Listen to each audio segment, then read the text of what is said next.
I'll guide you through how to use WordPress to create a website. If you find this helpful, don't forget to like and subscribe. First, open your WordPress website. At the top right, log into your account. You can continue with Google, Apple, GitHub, email, Jetpack app, or simply use your username and password. Once logged in, you'll land on your WordPress dashboard. From the left sidebar, click Plugins, browse the list, choose one, then press Purchase in Activate. Next, go to Appearance, scroll down, and find a theme that suits your brand or preference. Click Activate, then View Site to preview. After entering the site, now press Edit Site to begin designing your page. You'll enter the full site editor. On the right dashboard, adjust global appearance settings.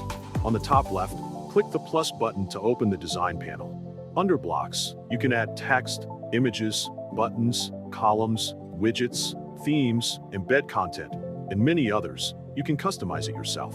Switch to patterns for pre-made layouts you can customize. Then move to media to choose images from Openverse or Pexels for free images.